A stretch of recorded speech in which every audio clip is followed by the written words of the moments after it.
예수님이 십자가에 달린 후 5번째로 하신 말씀은 내가 목마르다라는 말씀입니다. 우리가 오늘 아침에 살펴봤던 4번째 말씀은 엘리 엘리 라마 사박다니, 뜻이 뭐죠? 나의 하나님, 나의 하나님 어찌하여 나를 버리셨나이까? 라는 내용이었습니다. 그리고 그 고통은 단지 육신의 고통이 아니라 그분의 영혼의 고통이라고 말했습니다. 하나님이 등 돌리심, 하나님이 외면하심, 바로 그것으로 인한 고통이었다고 살펴봤습니다. 오늘 5번째, 내가 목마르다라는 것은 예수님의 육신의 고통에 해당하는 말씀인 겁니다. 따라서 오늘 말씀을 통해서 십자가에서 목마름이라는 고통을 느끼셨던 그 예수님의 모습이 우리에게 무엇을 말씀하시는지 확인하고, 그리고 그 말씀대로 여러분의 삶을 다짐하는 그런 시간이 되셨으면 합니다. 이런 질문으로 오늘 말씀을 시작하려고 합니다. 예수님은 어떤 분이실까요? 예수님은 어떤 분이실까요? 소요리 문답 21번째 질문이 이런 겁니다. 우리를 구속하신 분은 어떤 분이신가? 그리고 그에 대한 대답을 이렇게 하고 있습니다. 영원토록 한 인격 안에 구별된 신성과 인성을 가지고 있습니다 라고 말하는 겁니다.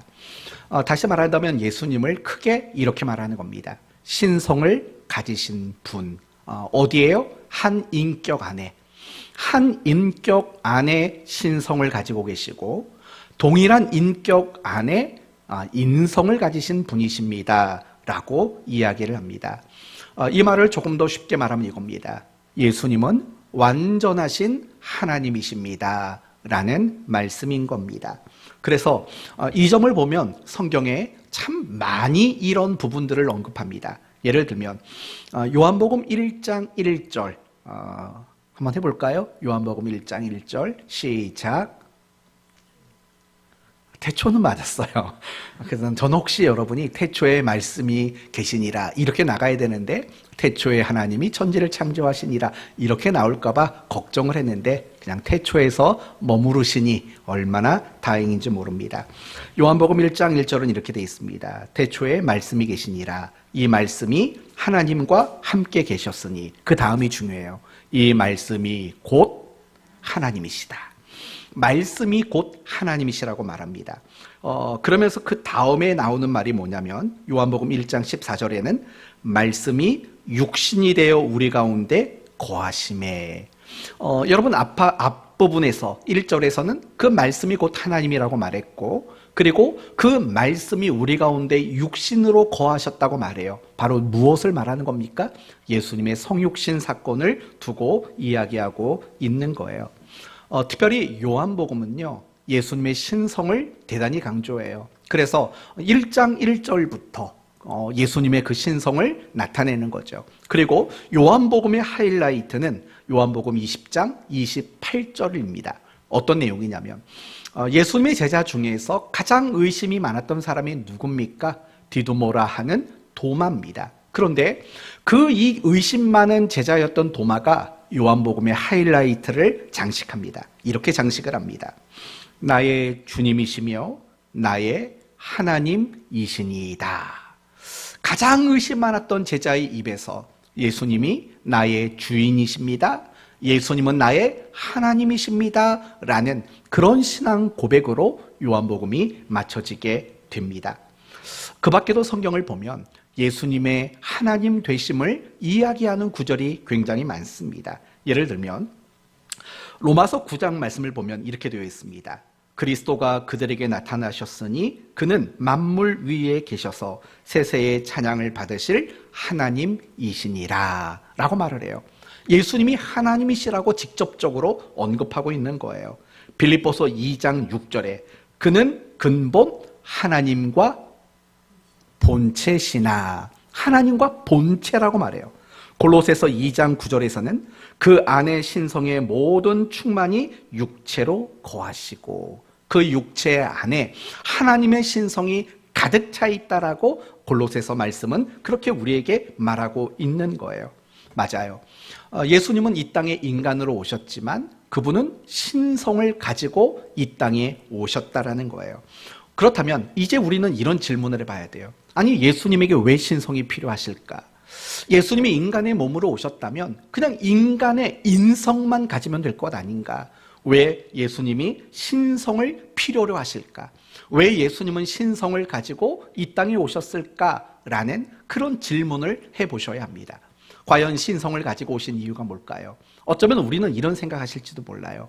예수님이 신성을 가지시고 오셔야지 기적을 일으키지, 예수님이 신성을 가지고 오셨어야지 능력을 행하시지 라고 우리는 생각할 수 있어요. 하지만 예수님이 신성을 가지고 이 땅에 오신 궁극적인 목적은 기적을 행하며 능력을 행하는 것이 궁극적 목적은 아니라는 걸 아셔야 돼요. 그러면 예수님은 왜 신성을 가지고 이 땅에 오셨을까? 종교개혁자 존 칼빈은 이렇게 그 이유를 설명했습니다. 이건 여러분이 잘 들으셔야 합니다. 우리의 구속주가 되실 분은 참 하나님이시며 참 사람인 것이 필수적이다. 왜냐하면 그의 임무는, 여기서 이제 세 가지 임무를 언급해요. 그 임무가 예수님이 신성을 가지셔야 할 마땅한 당위성을 이야기하는 거예요. 그 임무의 첫째는 죽음을 삼켜버리는 것이다. 스스로가 참 생명이 아니면 누가 이 일을 하겠는가? 여러분, 여기서 말하는 참 생명이라는 것은 하나님과 관련된 얘기예요. 이건 잠시 후에 말씀을 드리고요. 그의 두 번째 임무는 죄를 정복하는 것이다. 그가 의 자체가 아니면 누가 이 일을 할 수 있겠는가? 여러분, 첫 번째는 뭘 삼켜요? 죽음을 삼켜버린다. 두 번째는 무엇을 정복해요? 죄를 정복한다. 그러면서 이제 그의 세 번째 임무는 세상과 공중 권세의 자들을 파멸시키는 것이다 라고 말을 해요. 이제 그러면서 세상과 공중 권세보다 더 높은 참 권세자가 아니면 누가 이 일을 하겠는가? 그러면서 마무리를 이렇게 합니다. 참 생명이나 참 의나 가장 높은 권세는 오직 하나님에게만 있지 않고 어디에 있겠는가? 라고 말을 하는 거예요. 그러니 예수님이 신성을 가지고 이 땅에 오신 목적은 뭐냐? 죽음을 삼키기 위해서, 죄를 정복하기 위해서, 세상과 공중 권세 잡은 자들을 파멸시키기 위해서 예수님은 신성을 가지고 이 땅에 오셨다라는 거예요. 만약에 예수님이 신성을 가지고 오지 않으셨다면 이 모든 일들은 불가능한 일일 거예요. 왜요? 신성을 없이 인성을 가지고 어떻게 죄를, 어떻게 공중권세 잡은 자를, 어떻게 죽음의 문제를 이겨낼 수 있겠습니까? 이 모든 것들을 위해서 예수님께서는 신성을 가지고 이 땅에 오셨다라는 거예요.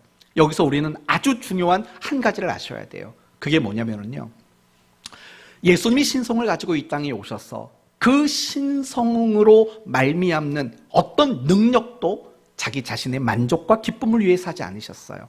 예수님이 자신이 가지고 있는 그 신성의 능력을 가지고 하셨던 일들은 다 명확한 일이에요. 죽음을 삼켜버리는 일들, 그리고 죄를 정복하는 일들, 공중권세 잡은 자들을 파멸시키는 일들, 예수님은 오로지 이 일에만 자신의 신성을 쓰셨다라는 사실을 잊지 마셔야 한다는 거예요. 내가 배고프다고 해서 예수님께서는 먹을 것을 신성으로 만들어내질 않으셨다는 걸 잊지 마셔야 돼요. 오로지 죄를 정복하고 죽음을 파멸시키고 공중권세 잡은 자들을 무너뜨리는 것, 이 일에만 예수님은 신성을 사용하셨다라는 거예요. 바로 그것이 목적인 거예요. 예수님이 신성을 가지고 이 땅에 오신 목적은 바로 죽음과 죄와 공중권세 잡은 자들, 그런 것들을 허무시기 위해서 신성을 가지고 이 땅에 오셨다라는 거예요. 절대로 어떤 기적을 행하고 능력을 행하는 것이 궁극적 목적이 아니라는 사실을 우리는 알아야 하는 겁니다. 그러나 오늘 본문의 예수님은 신성을 가지신 분으로 우리에게 소개가 되고 있는 게 아닙니다. 도리어 그 반대죠. 철저히 완전한 인성을 가지신 분으로 우리에게 소개를 하고 있다는 거예요. 더 정확히 말한다면 오늘 본문이 말하고 있는 예수님은 우리와 너무나도 똑같은 모양의 예수님으로, 인간으로 우리에게 말을 하고 있는 거예요. 맞아요. 예수님은 이 땅에 오셨을 때 우리와 똑같은 모양으로 오셨어요. 물론 우리와 다른 것이 한 가지가 있지요. 그게 무엇입니까? 죄가 없다라는 점이에요. 히브리서 10장 말씀을 보시면 예수님은 죄가 없는 그거 말고는 우리와 똑같은 분으로 이 땅에 오셨고 이 땅을 사셨다라고 그렇게 이야기를 하고 있는 거죠. 그렇다면 예수님은 어떻게 죄가 없을 수가 있을까요? 그것은 출생하는 방법이 우리와 다르기 때문에 그래요. 우리 인간은 어떻게 출생했습니까? 남자와 여자라는 그런 생육법의 원리로 우리는 태어났어요. 하지만 예수님의 출생은 전혀 달라요. 성령으로 잉태되는 초월적인 방법으로 우리 인간은 예수님은 이 땅에 출생하신 거예요. 그래서 그 잉태되는 순간을 제외한 나머지 모든 순간들은 예수님은 우리와 똑같은 인생의 여정을 겪으실 수밖에 없었다라는 거예요. 무슨 말인고 하니 이런 거죠. 우리처럼 똑같이 성장의 과정을 겪으셨다라는 거예요. 뿐만 아니라 음식을 먹어야만 했던 존재로 사셨어요. 여러분, 예수님이 신성을 가지셨는데 안 먹고 사셨을까요? 그렇지 않습니다. 예수님은 배도 많이 고프셨습니다. 어디 그뿐이에요? 피곤함도 느끼셨어요. 피곤함도. 그래서 예수님은 잠을 주무셨어야만 하고 또 피곤할 때는 아무 데서나 누울 수밖에 없었어요. 제자들과 배를 타고 갈 때 예수님은 어디에서 주무셨죠? 배 고물이라고 말해요. 배 한쪽 구석에 가서 쭈그리고 새우잠까지 주무셔야 돼요. 왜요? 너무 피곤하셔서. 예수님은 피곤을 느끼실 수 있는 분이세요. 뿐만 아니라 예수님은요, 간절히 기도하면 몸에서 땀이 나는 분이세요. 그렇죠? 열심히 뭔가 하고 나면 예수님도 땀나는 우리와 똑같은 인생을 사셨어요. 채찍에 맞으면은요, 살이 찢어지는 고통을 느꼈어요. 여러분, 우리가 느끼는 거 있잖아요. 고통. 제일 아픈 거 뭡니까? 종이 넘기다가 종이에 베일 때 그게 얼마나 아픈지 몰라요. 살짝 베어도 아파요. 우리 주님은 채찍에 맞을 때, 살점이 떨어져 나갈 때 그 고통을 우리와 똑같이 느끼셨어요. 손과 발에 못이 박힐 때 이를 악물어야만 했을 거예요. 이를 악물어야만 했을 거예요. 그런 고통을 느꼈다고요. 머리에 가시관이 박힐 때 그 가시가 머리를 찌를 때마다 통증을 느꼈다고요. 그리고 물과 피를 다 쏟으셔서 극도의 갈증도 느끼셨다고요. 그래서 그분의 입에서는 무슨 말이 나왔냐면 내가 목마르다 라는 말을 할 수밖에 없는 그런 인간의 모습으로 이 땅에 오셨고 우리와 똑같은 모습으로 이 땅을 사셨어요. 그리고 모든 인간들이 겪게 되는 죽음도 예수님은 겪게 되신 거예요. 이처럼 예수님은 우리와 똑같은 인간이시라는 거예요. 여기서 우리가 알 수 있는 것은 무엇입니까? 사실 주님은 우리의 모든 걸 아신다라는 거죠. 아픔과 고통을 아시고 나의 외로움과 나의 답답함도 아시고 나의 눈물과 나의 슬픔도 너무나도 잘 아시는 분이시라는 거예요. 너무나도 잘 아세요. 그분은 아파 보셨잖아요. 찔려 보셨고 맞아 보셨고 배고파 보셨고 울어 보셨고 배신도 당해 보셨고 지치기도 하셨고 하는 우리와 똑같은 모든 것들을 겪으신 분이세요. 그러니 우리를 얼마나 잘 아시겠냐고요. 히브리서 4장에 이런 말이 나와요. 우리에게 있는 대제사장은 우리의 연약함을 동정하지 못하실 리가 아니요. 우리를 모든 일에서 우리를 동정할 수 있는 분이시라고 그렇게 이야기를 하고 있는 거예요. 사람은 우리를 다 알아줄까요? 사람은 우리를 다 이해할 수 있을까요? 절대 그렇지 못합니다. 사람은요, 우리를 잘 이해하지 못해요. 나를 잘 몰라요. 내 마음을 몰라요. 남편도 마찬가지예요. 남편이 내 마음을 다 알 것 같아요? 왜 웃어요? 저를 봐도 그래요. 저도 아내를 잘 몰라요.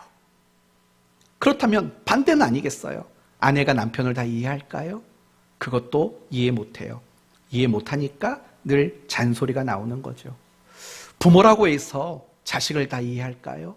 이해 못해요. 저와 아내가 가끔씩 둘이 앉아서 밥 먹고 차 마실 때 그런 말을 합니다. 도대체 얘는 누구 닮았을까? 그러면 어김없이 등장하는 한 인물이 있죠. 할머니 닮았나 봐. 도무지 이해가 안 되는 모습들이 사실은 너무나도 많거든요. 그럼 자식은 부모를 이해할까요? 목사는 성도를 다 이해할까요? 다 알까요? 제가 여러분을 아무리 사랑해도 여러분의 아픔을 제가 다 알까요? 여러분의 피곤함을 제가 다 알까요? 여러분의 외로움을 다 알까요? 여러분의 답답함을 제가 정말 다 알 수 있을까요? 아닙니다. 저는 여러분의 모든 걸 알지 못합니다. 성격상 저는 또 현실주의자입니다. 지난 토요일에 교회 온 성도들과 함께 MBTI를 한번 해봤다는 거 아닙니까? MBTI를 했는데 저는 단연코 완벽한 현실주의자로 나왔습니다. 나중에 언제 기회가 되면 한번 성도들이 그거 해보면 참 재미나겠다라는 게 나왔습니다. 참고로 우리 하음이와 김효선 집사님은 연예인 쪽으로 나왔습니다. 그리고 이태규 집사님과 사모님은 수호자로 나왔습니다. 모든 사람에게 수호자가 되는 그런 성향을 가진 사람이라고 나왔습니다. 저만 이상하게 나왔죠. 저만 현실주의자로 나왔는데, 현실주의자이니 제가 여러분의 아픔이든 고통이든 슬픔이든 괴로움과 답답함이든 어찌 다 이해할 수 있겠습니까? 뭐 반대도 마찬가지입니다. 여러분 가운데는 공감형이 있을 수도 있을 겁니다. 누군가의 아픔과 누군가의 괴로움의 문제를 잘 공감하는 감정적인 분이 계실 겁니다. 그러나 아무리 그런 분이라 할지라도 다 아시겠습니까? 다 이해하시겠습니까? 그러지도 못할 건 너무나도 분명하지 않습니까? 그러나 예수님은 다릅니다. 예수님께서는 우리의 모든 아픔, 고통, 외로움, 답답함, 슬픔, 눈물, 속상함, 먹먹함, 이런 것들도 예수님은 모든 것을 다 아시는 분이시죠. 그러니까 예수님만 하실 수 있었던 말씀이 있었어요. 마태복음 11장 28절, 수고하고 무거운 짐진 자들아 다 내게로 오라. 내가 너희를 쉬게 하리라. 여러분, 세상에서 사람 중에서 이 말 할 수 있는 분은 단 한 분밖에 없는 거예요. 예수님 말고는 없어요. 저도 여러분에게 그렇게 못해요. 수고하고 무거운 짐진 성도 여러분, 제게 오십시오. 들어드리겠습니다. 기도해드리겠습니다. 여기까지는 할 수 있어요. 그러나 그 다음에 내가 너희를 쉬게 하리라. 사실은 이 말을 할 수는 없어요. 그러나 주님은 얼마든지 우리에게 그런 말씀을 하실 수 있는 분이신 거죠. 그러므로 성도 여러분, 여러분이 인생을 살면서 가지게 되는 다양한 괴로움들, 속상함들이 있으면은요, 주님 앞으로 가지고 나가는 거, 그게 가장 지혜로운 일 아니겠어요? 그게 가장 현명한 일일 수밖에 없어요. 혹시 이런 생각하세요? 아니, 내 마음 다 아시는 분이라면 그냥 알아서 위로해주고 알아서 격려해 주시면 되는데 왜 굳이 나가야 됩니까? 라고 물을 분이 계시다면 굉장히 어리석은 분인 거죠. 무지한 분이신 거죠. 왜냐하면요, 아무리 하나님이 알아서 우리를 위로한들 우리는 그것을 위로라고 여기지 못하기 때문에 그래요. 그거 알고 계세요?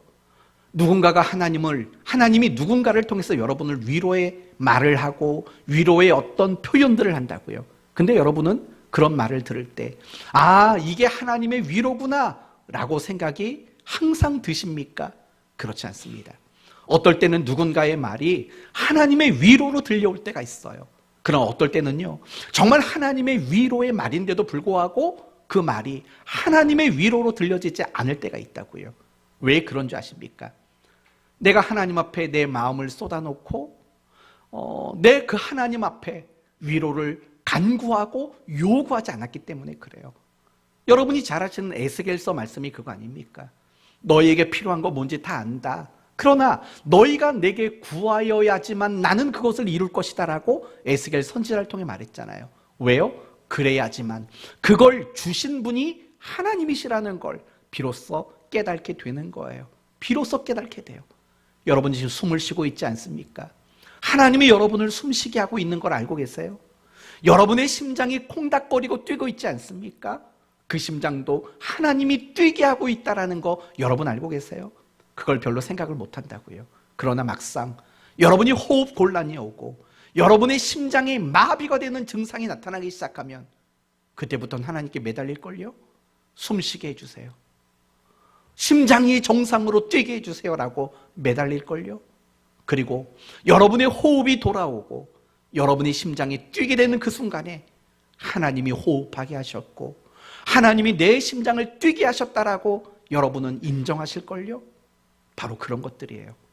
하나님이 우리의 마음을 아세요. 우리의 눈물과 속상함도 알아요.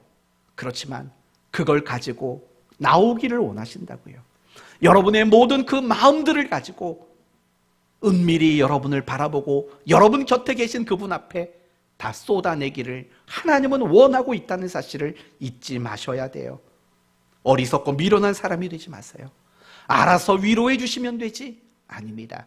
여러분이 그분 앞에 나아가서 여러분의 모든 마음을 쏟아놓을 수 있는 여러분 모두가 되실 수 있기를 바랍니다. 그렇다면 예수님께서 이 땅에 우리와 똑같은 몸으로 오셨습니다. 그리고 우리가 겪게 되는 인생의 다양한 순간들을 그분은 겪으셨습니다. 도대체 그런 걸 왜 겪으셨습니까? 오늘 본문대로 말한다면 그분은 왜 채찍에 맞아야 됩니까? 그분은 왜 못에 박히셔야만 합니까? 그분은 왜 목마름을 겪으셔야 합니까? 이사야 선지자의 답으로 그것을 여러분에게 대신하겠습니다. 이사야서 53장을 보면 이런 말이 나옵니다. 그는 실로 우리의 질고를 지고 우리의 슬픔을 담당하였거늘 그가 찔림은 우리의 허물 때문이요 그가 상함은 우리의 죄악 때문이라. 그가 징계를 받음으로 우리가 평화를 누리고 그가 채찍에 맞음으로 우리가 나음을 받았도다. 우리는 다 양 같아서 그릇 행하여 각기 제 길로 갔거늘 여호와께서는 우리 모두의 죄악을 그에게 담당시켜 주셨도다. 완전한 신성을 가지시고 우리와 똑같은 인간으로 오셔서 우리가 겪게 되는 모든 고통의 문제를 겪으신 이유, 십자가를 감당하신 이유 다 우리 때문이라고 말하고 있는 거예요. 우리에게 죄의 문제를 해결하셔서 우리에게 평화와 나음을 주시기 위함이라는 거예요. 그것 때문에 예수님은 지금 목마름의 고통을 겪어내고 있다라는 거예요. 사랑하는 성도 여러분, 예수님의 그 목마름이라는 고통, 그 고통은 나를 위한 고통이에요. 내 인생의 다양한 목마름 있지 않습니까? 내가 겪는 그 모든 인생의 목마름을 해결하기 위해서 그분이 친히 내 목마름까지도 담당해 주셨다라고 말씀하고 있는 겁니다. 내가 목마르다. 우리는 이 말씀을 통해서 예수님이 우리와 똑같은 인간으로 오셨다는 점을 생각해 봤습니다. 그런데 이 말씀 속에서 우리가 알아야 되는 또 한 가지가 있습니다. 그것은 예수님이 도대체 무엇을 목적으로 이 땅을 사셨는가? 그게 내가 목마르다라는 말 속에 이미 담겨져 있다라는 거예요. 과연 예수님은 이 땅에 어떤 소원과 어떤 목적을 가지고 이 땅을 사셨을까요? 간단히 말하면 하나님의 말씀을 이루기 위해서, 하나님의 말씀대로 순종하기 위해서 그것을 소원과 그것을 목적으로 삼고 이 땅을 사셨다라는 거예요. 오늘 본문을 보십시오. 예수님은 목마르다고 말씀하셨습니다. 그 목마름의 이유는 뭘까요? 단지 물과 피를 다 쏟았기 때문일까요? 단지 그 목마름을 견딜 수 없었기 때문일까요? 그렇다면 그 다음 구절을 보십시오. 29절을 보시면 거기에 신 포도주가 가득히 담긴 그릇이 있는지라 사람들이 신 포도주를 적신 해면을 우슬초에 매어 예수의 입에 대니 라고 말을 해요. 30절 예수께서 신 포도주를 받으신 후에 이르시되, 신 포도주를 받으셨대요. 이 말을 오해하면 안 됩니다. 예수님이 그 신 포도주를 마셨다라는 뜻이 아니에요. 그 신 포도주가 입에 와 닿았던 것으로만 멈췄다라는 거예요. 우리가 마태복음이나 마가복음의 말씀을 보시면 예수님이 그 포도주를 거절하셨다라고 분명히 명기가 되고 있기 때문이에요. 그러므로 여러분, 여기서 우리가 알 수 있는 건 뭡니까? 예수님이 목마르다라고 말씀하셨던 그 이유는 단지 정말 목이 말라서 물 한 모금 얻어 먹으려고 그런 말씀을 하신 게 아니라는 거예요. 만약에 정말 물 한 모금 얻어 먹는 거, 그 입에 물 좀 축이고 싶어서 이런 말씀을 하셨다면 냉큼 받아드셔야죠. 그러나 그걸 받아드시지 않고 거절하셨어요. 내가 목마르다라고 하신 이유는 더 중요한 이유가 그 속에 있다는 거예요. 그게 뭐냐? 28절에 그에 대한 답이 나오고 있는 거예요. 28절 말씀을 보면 그 후에 예수께서 모든 일이 이미 이루어진 줄 아시고 성경을 응하게 하려 하사 이르시되 내가 목마르다. 보셨습니까? 뭔지? 지금 예수님께서 목마르다라고 말씀하시는 의도가 뭐냐면 성경을 응하게 하려 하사 이르시되라는 거예요. 여러분, 이게 무슨 말입니까? 이거는 시편 69편 다윗의 시예요. 다윗의 시 중에서 메시아에 대한 예언시예요. 시편 69편 3절을 보면 내가 부르짖음으로 피곤하여 나의 목이 마르며 라는 말이 나와요. 이 말이 무슨 말이냐면 다윗이 예언한 메시아는 자신의 목마름을 호소하는 존재였다라고 예언을 하고 있다는 거예요. 그러므로 예수님은 지금 내가 목마르다라고 말하는 이유가 여기에 있는 거예요. 구약의 다윗의 입을 통해서 하셨던 그 말씀을 예수님이 성취하기 위해서 그런 말을 하고 있다. 이렇게 28절이 우리에게 말하고 있는 거예요. 사랑하는 성도 여러분, 참 놀랍지 않습니까? 지금 예수님은요, 의식을 잃어가는 상황이에요. 의식을 잃어요. 그리고 결국은 생명이 끊어지지 않습니까? 그런데 예수님은 그 의식이 끊어지는 그 극심한 고통 중에서도 그 마음속에, 그 머릿속에는 무엇으로 가득 차 있냐면 오로지 하나님의 말씀으로 가득 차 있다라는 거예요. 정말 그 하나님의 말씀을 이루어 드리는 것, 정말 그 하나님의 말씀대로 살아가는 것, 그게 그분의 삶의 이유였고 그것이 그분의 삶의 소원이고 목적이었다라는 것을 내가 목마르다라는 이 말 속에 우리는 알 수 있다라는 거예요. 예수님의 공생애를 보세요. 세례 요한을 찾아가서 세례를 베풀라고 말합니다. 그러나 세례 요한은 예수님이 메시아고 죄 없는 분이라는 걸 알아요. 그래서 세례 베푸는 것을 거절해요. 그때 예수님이 하셨던 말씀이 뭔지 아십니까? 이제 허락하라. 우리가 이와 같이 하여 모든 의를 이루는 것이 합당하다라고 말을 해요. 하나님의 말씀이 성취되는 것, 하나님의 말씀이 이루어지는 것, 그것을 이야기하고 있는 거예요. 예수님은 40일 동안 금식 기도를 하셨어요. 그리고 사탄에게 시험을 받았어요. 그 시험을 당할 때마다 예수님은 무엇을 붙잡으셨냐면 기록된 바, 하나님의 말씀을 예수님 붙잡고 있었다라는 걸 알고 있지 않습니까? 예수님은 말씀이 삶의 방법이었어요. 예수님에게 말씀은 그 삶의 목적이었던 거예요. 그래서 늘 하나님의 말씀대로 살아가는 것, 그것이 바로 예수님의 인생이었던 거예요. 저는 이 말씀을 묵상하면서 참 많은 도전과 정말 많은 찔림을 받았어요. 그렇게 고통스러운데, 그렇게 의식이 흐릿해져 가고 있는데도 그 말씀이라는 것을 놓치지 않고 있는 그분의 모습이 사실은 우리 모두의 모습이어야만 한다라는 거예요. 우리 자신을 점검하지 않을 수가 없는 거죠. 여러분은 왜 사십니까? 아니, 더 중요한 질문은 여러분은 어떻게 지금 살고 계십니까? 하나님의 말씀이 내가 살아가는 삶의 기준이고 내가 살아가는 내 삶의 원칙이고 방법으로서 하나님의 말씀이 여러분의 의식 속에 또렷이 담겨져 있습니까? 정말 하나님의 말씀대로 살아가는 것이 여러분의 인생에서 가장 재미난 일이고 가장 소중한 일로 정말 여겨지십니까? 좋은 곳에 가고 좋은 음식을 먹고 좋은 옷을 입고 좋은 물건을 가지고 좋은 집에 사는 것보다 내가 하나님의 말씀을 소원하면서 내가 하나님의 그 말씀을 이루어 드리는 삶이 여러분에게 가장 기쁜 일이고 가장 간절하고 절박한 일로 여러분은 여기고 계십니까? 예수님은 의식이 흐려지는 그 순간에도 하나님의 말씀을 생생히 붙잡았어요. 그런데 우리는 도리어 반대의 모습인 것 같아요. 정말 세상에 우리의 의식이 흐려져서 하나님의 말씀을 온종일 놓쳐버리고 살아가는 그런 우리는 과연 아닌지 한번 생각해 보셔야 돼요. 사랑하는 성도 여러분, 우리는 날마다 하나님의 말씀이 사실은 가장 중요한 것이 돼야 돼요. 늘 하나님의 말씀, 늘 하나님의 뜻이 뭔가를 고민하고 그대로 살아내려고 노력하는 그런 몸부림이 우리에게 있어야 된다고요. 왠지 아세요? 그게 하나님 백성에게는 최고의 가치이기 때문에 그래요.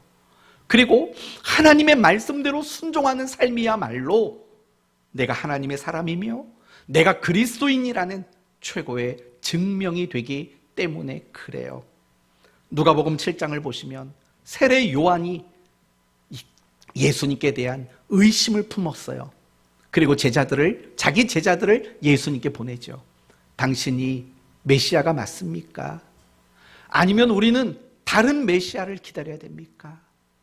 당신이 메시아라면 그걸 한번 좀 증명해 주십시오 라고 세례 요한이 예수님께 부탁을 했습니다. 그때 예수님은 이렇게 대답했습니다.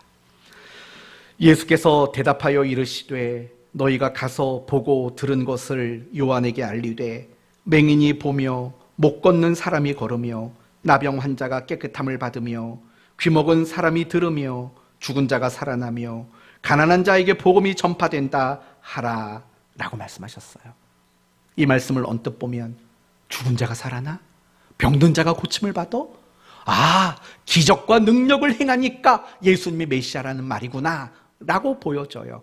하지만 그런 뜻이 아닌 거예요. 그러면 어떤 뜻이냐면 벙어리, 눈먼 자, 죽은 자가 일어난다? 사실은 이것은 이미 이사야 선지자를 통해서 예언하셨던 메시아의 모습들이라는 거예요. 다시 말하면 이런 말이죠. 하나님이 메시아를 보내서 눈먼 자를 보게 할 거다. 하나님이 메시아를 보내서 안진뱅이를 일으킬 거다. 하나님이 메시아를 보내서 나병 환자를 고쳐낼 거다. 예수님은 그 하나님의 말씀을 이루어내는 삶을 살았다라는 거예요. 하나님이 자신에게 요구하는 삶, 하나님의 말씀이 내게 대하여 기록된 대로 그것을 응답하고 그것에 순종하는 삶, 내가 그렇게 살고 있다. 그러니 내가 메시아가 맞다라는 식으로 예수님이 말씀을 하고 있다라는 사실입니다. 사랑하는 성도 여러분, 예수님이 메시아였던 최고의 증명은 무엇입니까? 바로 예수 그리스도의 십자가의 죽음입니다. 그분이 운명하실 때 무명의 백부장이 이렇게 말합니다. 백부장과 및 함께 예수를 지키는 자들이 지진과 그 일어난 일을 보고 심히 두려워하여 이르되 이는 진실로 하나님의 아들이었도다. 하나님의 아들이었도다라고 예수님이 메시아임을 그들이 증명받았다라고 이야기를 하고 있는 거예요. 사랑하는 성도 여러분, 우리도 마찬가지인 거예요. 내가 하나님의 사람이다, 내가 그리스도인이다 라는 최고의 증명은 결국은 하나님 말씀에 순종하는 삶 말고는 다른 방법이 없다는 사실을 잊지 말아야 돼요. 마태복음 7장에서 그래서 이런 말이 나오는 거예요. 나더러 주여 주여 하는 자가 다 천국에 갈 것이 아니요 다만 하늘에 계신 내 아버지의 뜻대로 행하는 자라야 들어가리라. 마태복음 4장 4절에 사람이 떡으로만 살 것이 아니요 하나님의 입으로 나오는 모든 말씀으로 살 것이다. 다 같은 맥락의 말씀인 거예요. 하나님의 말씀에 순종하는 그 사람이 하나님의 사람이다 라는 뜻인 거예요. 그러나 많은 그리스도인들이 하나님 말씀에 대한 무관심 속에 살아가요. 하나님 말씀에 대한 의식이 없은 채 살아가요.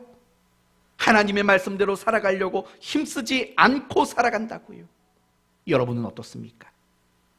나를 위해 목마름을 겪으신 예수님께 감사하는 것보다 더 중요한 것은 그렇게 목마름을 겪으면서까지도 말씀에 순종하려 했던 그 예수님을 닮아가는 사람이 되는 겁니다. 내가 목마르다, 눈물만 짜내는 말씀이 아닌 겁니다. 우리에게 되묻는 겁니다. 예수님은 그렇게 목마름을 고백할 수밖에 없을 정도로 순종의 삶을 살았다면 그분을 구주와 주인으로 믿는 여러분들은 어떻게 살고 있느냐를 반문하고 있는 거죠. 사랑하는 성도 여러분, 여러분은 하나님의 말씀대로 살아가는 일들이 정말 기쁜가를 생각해 봐요. 정말 하나님의 말씀에 순종하는 일들이 여러분의 삶의 소원이고 목적인가를 생각해 보자고요. 여러분 모두가 사실은 이 시간에 그걸 다짐하고 결단하는 그런 시간이 되셔야만 하는 거예요. 정말 하나님이 고난주간 우리에게 바라는 것이 눈물일까요? 아닙니다. 고난주간 눈물이 흐르지 않아도 괜찮습니다. 제가 옛날에 아주 젊었을 때 고난주간 하면 울어야 되는 주간인 줄 알았습니다. 그래서 어떻게 됐든 간에 눈물을 쥐어짜려고 온갖 노력을 했습니다. 예수님 이마도 한번 상상을 했습니다.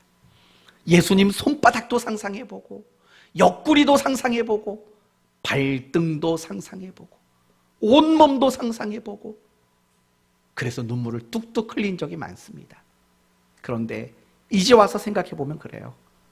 정말 이 고난주간 주님이 우리에게 정말 바라는 게 뭉클한 마음이 전부고 눈물이 전부일까? 아닌 거죠. 내일과 모레 다시 한번 여러분에게 말씀드리겠지만 주님이 정말 우리에게 바라시는 것은 주님처럼 살아가는 거예요. 주님이 그 못 박힌 상황에서도 하나님이 말씀하셨던 메시아는 내가 목마르다라고 호소하는 자가 될 거다라는 그 말씀대로 예수님이 목마르다라고 말씀하는 그렇게 순종하는 삶을 살았던 것을 뒤따라가는 것, 그것이 우리에게 가장 중요한 거 아닐까요? 예수님은 목마르다고 부르짖으셨습니다. 그랬더니 사람들이 신포도주를 해면에 적셔 예수님의 입에 대주었습니다. 그러나 예수님은 마시지 않았습니다. 그러면 마지막에 우리가 생각할 건 이 부분입니다. 그렇게 목마르시면서도 왜 포도주를 마시지 않았을까요? 그 이유를 마가복음 15장은 이렇게 말합니다. 그 포도주에 모략이 섞여 있었다고. 마태복음 27장에서는 그 포도주에 쓸개가 담겨져 있었다고 라고 이야기합니다. 그러면 여러분, 왜 포도주에다 모략과 쓸개를 탔을까요? 무엇을 위해서요? 죽어가는 사람의 고통을 잠깐이라도 줄여주려고 쓸개와 모략을 탄 거예요. 일종의 마취제 같은 거죠. 마취제 같은 거. 예수님은 그 입에 대보시고 그 사실을 안 거예요. 그래서 그 포도주를 마시지 않으셨다라는 거예요. 무슨 말이죠? 조금이라도 십자가의 고통을 회피하는 것을 원하지 않았다라는 거예요. 하나님이 맡기신 그 고난의 잔을 다 마시려고 그 포도주와 그것을 건넨 사람들과 타협하지 않았노라라고 말씀하고 있는 거예요. 여러분 같으면 어떻게 하시겠습니까? 여자분들을 비하하는 말이 아니니까 오해하지 마십시오. 출산날이 다가와서 병원에 가서 진통을 한답니다. 2시간, 3시간, 6시간, 8시간 진통하면 여자들이 이렇게 말을 한답니다. 제왕절개 할래요 라고 말을 한답니다. 그리고 애를 다 낳고 제왕절개에서 애를 낳고 나서 이렇게 또 말한답니다. 무통주사 좀 더 놔주세요 라고 말한다고 합니다. 여러분이 만약에 예수님의 그 자리에 있었다면 쓸개탄 포도주, 모략이 섞인 포도주를 마시겠습니까? 안 마시겠습니까? 과연 어떻게 하셨을 것 같습니까? 그거는 모르겠습니다. 그러나 중요한 것은 오늘날 많은 그리스도인들이 세상에서 건네주는 쓸개탄 포도주를 마시고 있다는 거죠. 세상 사람들이 건네주는 몰약탄 포도주를 기꺼이 마시고 있다는 거예요. 다시 말하면 타협하는 거죠. 돈과 늘 신앙생활이 타협을 합니다. 내가 돈을 더 많이 벌까? 신앙생활을 잘할까? 이런 타협 말입니다. 더 나가서 쾌락과 타협하는 경우가 많습니다. 신앙을 지키면 쾌락을 놓아야 되는데 쾌락과 타협합니다. 어떤 사람은 잠과 타협합니다. 어떤 사람은 자존심과 신앙을 타협합니다. 내가 이렇게 하면 안 되는데 알면서도 자기 자존심을 지키기 위해서 타협합니다. 감정과 타협합니다. 부정과 불법과 타협합니다. 온갖 정당해 보이는 핑곗거리를 가지고 신앙의 타협을 시도합니다. 죄와 타협합니다. 결국은 주님이 주시는 잔과 세상이 주는 그 잔을 섞어 마시는 그리스도인들이 얼마나 많은지 모릅니다. 그 결과가 뭔지 아십니까? 그 결과, 더 이상 순종할 수 없는 사람이 되고 만다라는 겁니다. 이제 여러분 자신을 마지막으로 점검해 보십시오. 지금 여러분은 쓸개탄 포도주를 마시고 있지는 않습니까? 지금 여러분은 몰약탄 포도주를 들이키고 계시진 않습니까? 이 고난주간 여러분이 꼭 점검해야 될 게 있습니다. 여러분도 목마르셔야 합니다. 하나님의 뜻에 목마르셔야 되고 하나님 뜻에 순종하는 일에 목마르셔야 합니다. 자꾸 몰약탄 포도주 받아 마시지 마십시오. 지금 여러분의 삶 속에서 몰약탄 포도주를 마시고 있는 일들이 없는지를 한번 고민해 보셨으면 좋겠습니다. 여러분이 세상이 가져다주는 몰약탄 포도주를 마시는 거, 타협하는 거, 그게 예수님의 손에 못 박는 거고, 그게 예수님의 발에 못을 박는 거고, 그게 예수님의 머리에 가시관을 씌우는 일이라는 걸 잊지 마십시오. 묵묵히 주님이 여러분에게 마시라고 주신 고난의 잔만 기꺼이 마실 수 있는, 순종할 수 있는 여러분 모두가 되시기를 바랍니다. 이제 오늘 말씀을 마치겠습니다. 예수님은 우리와 똑같은 인간이 되셨습니다. 그래서 우리의 모든 아픔과 슬픔을 다 아십니다. 그리고 그 어떤 순간에도 우리에게 쉼을 주실 수 있는 유일한 분이십니다. 우리는 그분께 아픔과 고통과 답답함과 괴로움과 외로움의 문제를 가지고 나아가셔야 합니다. 여러분의 모든 육신의 질병들까지도 그분께 가지고 나아가셔야 합니다.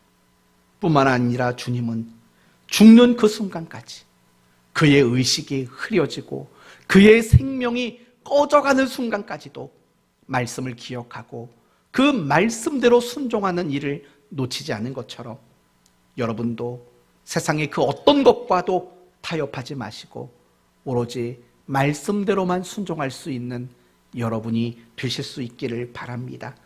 말씀에 충성된 그리스도인이 되십시오. 그래서 잠언서 25장에 이런 말씀이 있습니다. 충성된 사자는 그를 보낸 이에게 마치 추수하는 날에 얼음 냉수 같아서 능히 그 주인의 마음을 시원케 하느니라. 예수님의 그 모습이 이와 같은 모습이었으리라 생각합니다. 그리고 저와 여러분 모두도 주님의 마음을 시원케 하는 한여름의 얼음 냉수와 같은 그런 여러분이 되셨으면 좋겠습니다. 내가 목마르다. 이 말씀을 여러분이 더 많이 고민하면서 여러분도 그 자리에 함께 있는 복된 성도 되시기를 예수님 이름으로 축원드립니다. 아멘.